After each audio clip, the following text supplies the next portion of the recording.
Hey, welcome back everybody. Welcome back to my channel, AmusedJester. My name is Junior, and I'm going to try to keep this brief.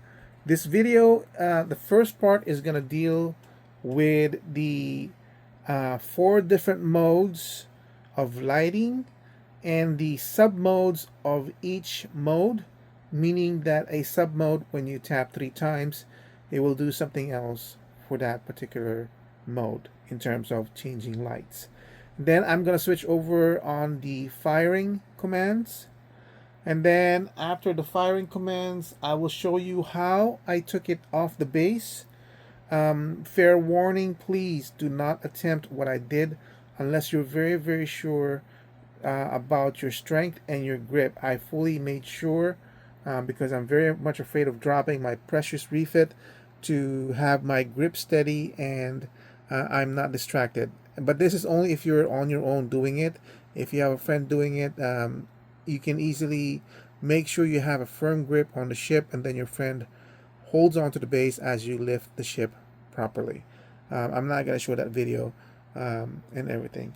And then after that, the next part of the video will deal with the light leaks and what I did to fix it. And then the final part of the video will just be basically my closing and how I feel about the ship. So let's go on ahead and let's deal with this video. Here we are in the dark. Forgive the darkness, but it's the best way to make sure we notice all the light changes. So to turn on your Enterprise, press the mode button or tap the mode button once. What's going on? There you go. Lights, and lights, and then the final light sequence, as far as I know, is this one. Okay, this is the startup mode. As far as I'm concerned, this is the first mode. From the first mode, if you tap the mode button 3 times in quick succession, I want you to watch these lights over here. 1, 2, 3. See how it got brighter? Tap it 3 times again. 1, 2, 3. Bright. Tap it again. 1, 2, 3. Dim. Okay? So it changes the level of brightness for the ship itself. That's the first mode, the startup mode. The second mode, I want you to pay attention on these 2 over here and the running lights. Tap once to get to the second mode. Light, running lights coming on, and running lights coming on here. Okay, this one too. That's the second mode. The impulse lights are on. This is, for some reason, they call this the warm-up mode, or yeah, the underway mode.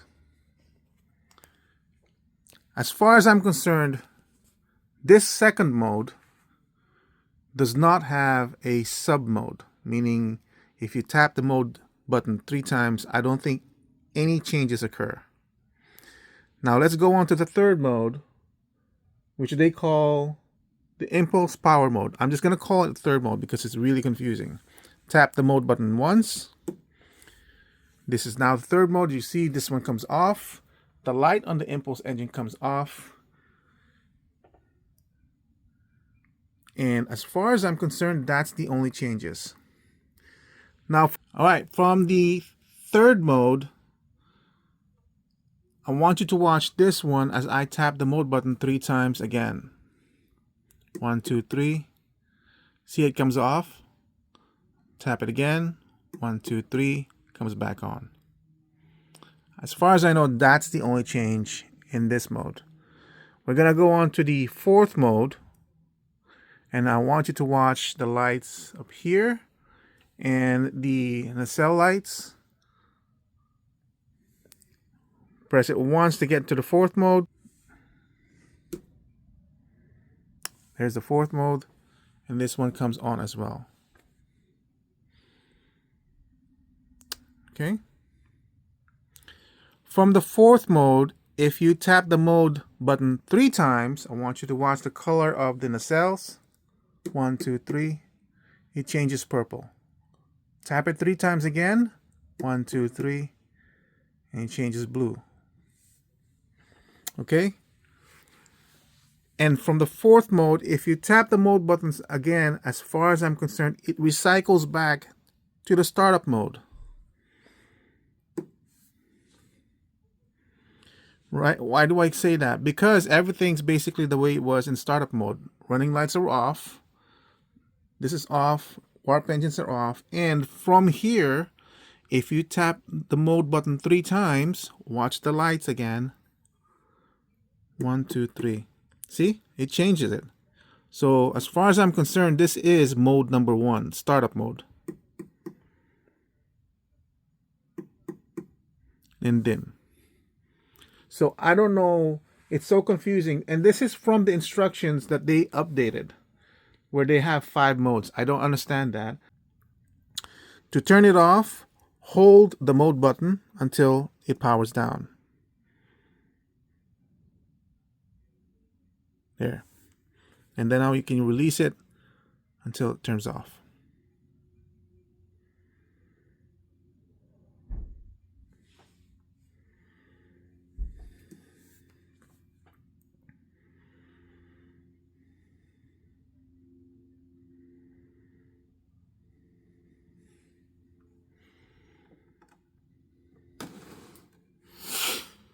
All right, so for the fire button, if you tap it once, it's either gonna fire the top port side or the lower front phasers. So let's see. Tap it once. It's firing the top port. Fire it a second. Tap it again. It's gonna fire the lower front.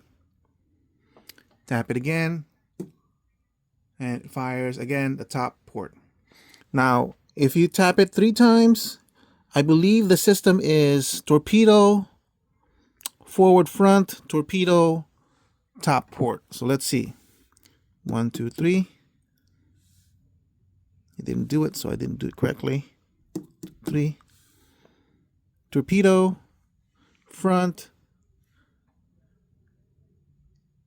torpedo, top. As far as I know, that's the cycle. So let's do it again. 1, 2, 3. Torpedo, front, torpedo, top. And that's it as far as I know when it comes to lighting. All right. Do not attempt this if you don't think you're strong enough to handle this Enterprise with one hand, okay? Just forewarning, if you drop this because you're not strong enough, that's not my fault. This is how to remove the base. So you need to hold the Enterprise like this and cradle it. Right? Your main weight is going to be handled by this arm. What you do is you put your hand here and you kind of squeeze your hand and it will just pop off. That's the best way I can think of to handle it. You'll also notice that I'm kind of protecting it with my hand here and squeezing the hole when I was doing that. That's the best way I can think of to remove it. All right, so this is the video, where, part of the video where I'm gonna go ahead and plug in the light leaks. I'm using this one. This is the Vallejo plastic putty. I believe this is $7. More than sufficient. This is amazing, amazing, amazing, amazing. And I will show you what one light leak that you'll see right now, and then the after effect, and then I will show you how I applied it. All right, so you can pretty much see where the light leak is. So, and here it is with the light leak plugged. And there it is with the light leak plugged. As you can see, there's still a little bit of leak coming in, but barely small.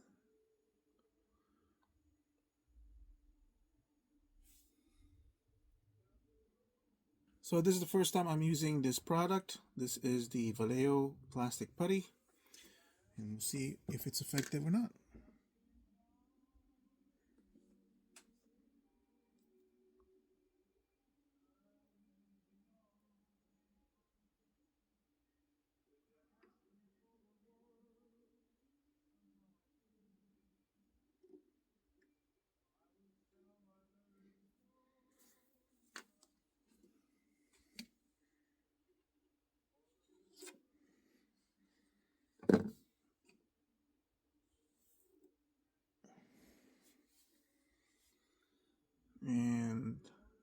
Wow.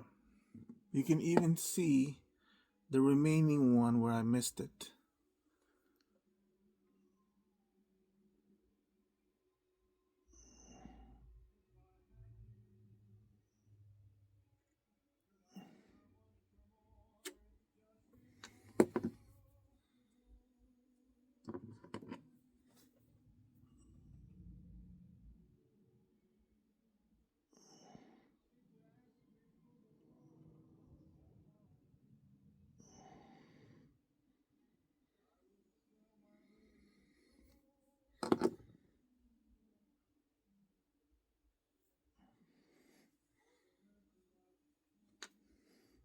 Damp rag. This is water-based, so that's pretty good. I think that's pretty good. That's all it is. I don't know how long this thing takes to dry, but we'll check out and see.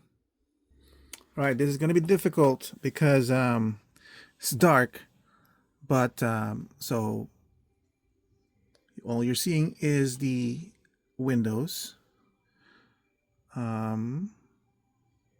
See if I can back off a little bit. So this light over here, the red light, I used to have a light leak, a very faint light leak over there. Nothing in this one.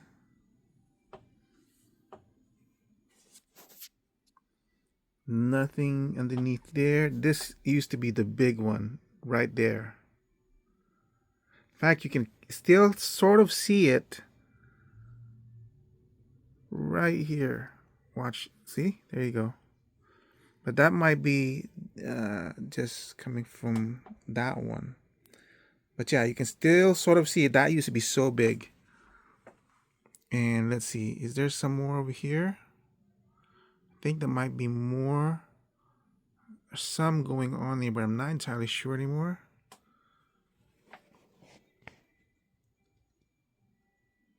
Nothing there. I don't even know if there was anything on this side, but there is certainly nothing there now. And now we're gonna go ahead and turn off the lights, and we're gonna look at this whole thing and look at any light leaks existing.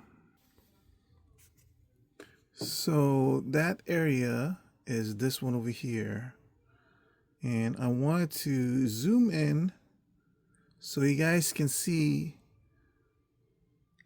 and try to figure out if you can tell if there's putty applied in there or not.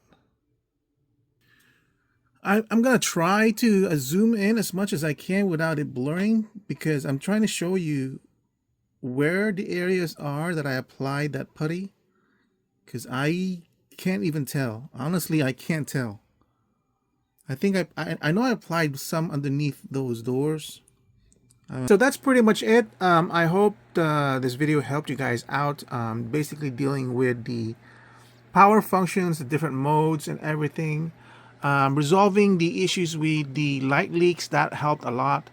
I can't remember who it was that showed a photo of this one, but I definitely liked it. On Amazon, this is described as water-based and having some sort of marble quality so that it dries kind of off-white. I certainly cannot spot by eye the areas that I applied it on, because it's so thin, and it just basically is easy to remove any excesses with just a damp cloth. I'm fairly happy with the copy that I received. I'm still checking to make sure all the decals are there. As far as I know, they are. I'm not really very knowledgeable in terms of the decals, so I check it once in a while in case somebody mentions that theirs are missing, and I'll check my spot to see everything's there. As far as I know, everything is there, so I'm fairly happy with it. I've kind of gotten accustomed to the fact that not all the phaser banks are firing, only those two spots. Yes, I am going to keep it even with the blemish on the paint, which is somewhere in this area. I think you can kind of see it. but it's so small, honestly. If I touch it, I'll feel it. If I look at it really closely, I might be able to glimpse it, but I'm not gonna risk returning this to Tomy and either possibly getting a worse off copy than what I already have. Somebody did mention the fact that they were complaining about these seams and mistaking them for cracks. No, they're not cracks, they are seams. And you have, you know, if you look at my copy, as you can see, in certain areas it's a little bit more in, and some areas it jumps out. There is no way to fix that. I think this is plastic, but I'm not entirely sure. Even when I was doing the build of this one, this had always been problematical, because the way it was built, the kit, is that you do have these curved surfaces, and you glue it in, and you put in your putty and your filler, but you can't really sand it smooth, because if you do, you might destroy this pattern here. So I'm fine with it. I'm gonna leave it as it is. I'm not gonna be critical about it. All these things that I'm accepting, it's up to you guys whether you find it acceptable or not. It's gonna be your personal decision whether to return things or not, whether you want to just get rid of it or not. I will say this as my closing thoughts about this one: nobody ever will do a die-cast 1/350 scale Enterprise, because there's no company out there that's doing die-cast in this scale other than Tomy, right? You might be able to get a better version of the Enterprise Refit, where you would address the seams and everything, perfect lighting, perfect painting, but it won't be in die-cast. It'll be in a model kit that's been put together by a professional.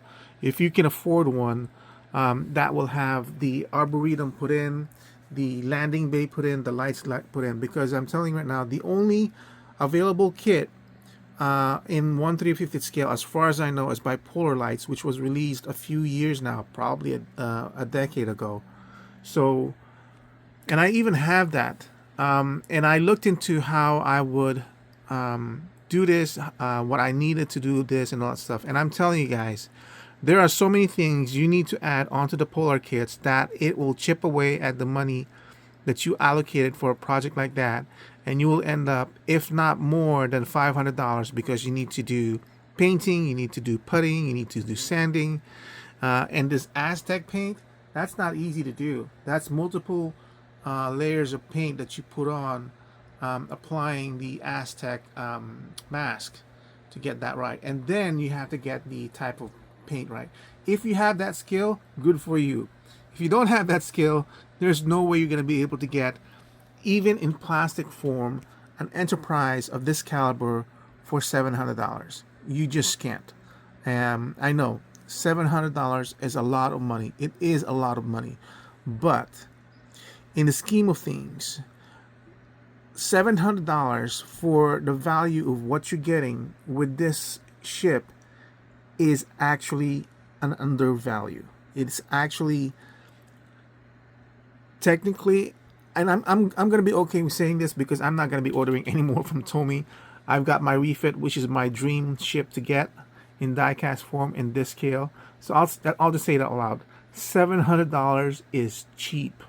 It's a very low price for what you're getting on this one.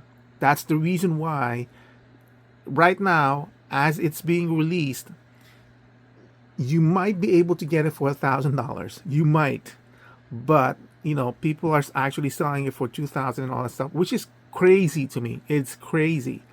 But this is only in the first week. I don't know if Tomy will release this again, because technically they might release it having the 1701A Enterprise, but and I don't think they even promise that all the molds will be destroyed once this is released, unlike the TOS. But I will see this: they will not address the concerns that you are experiencing right now. As far as they're concerned, this is basically what it is. The only thing that they might they might deal with is the making sure it's the proper paint on that bridge set. I didn't even know this lit up. Is that intentional? I'm sure it is. That's gonna be harder to plug up if it's not, but I think it is intentional. Yeah. Anyway, so that's it. Thank you for watching. This will be my last video on the Enterprise Brie. I think I've addressed all the issues that I can think of. I love the ship. I really do. I gladly paid the $700. And I'm not a reseller, but man, my only regret is maybe not getting two. I didn't want to get two. Because all I really wanted is a copy of my own. I had no intention of selling, making a living or selling or making a profit selling a second one. It just so happened that my original one I bought two, and that one sold for $2,500, the second one. And I was really surprised I was able to get that kind of a price. But this is an amazing ship, regardless of all the flaws that I've received in this one, regardless of how Tomy handled the production, news, being transparent and everything. I'm not a big fan of what Tomy is doing or presented themselves in how they address the concerns and issues. It's not as bad as it was with the original series Enterprise. That one was really a raw deal for us who supported it. But this, they've sort of learned, but they still have that same type of behavior where they let things, they let news come out at the very tail end of the production. And I really don't know if they're being truthful about when they released it or when they found out, or they knew all about it the whole time and just kept mum about it until the very end.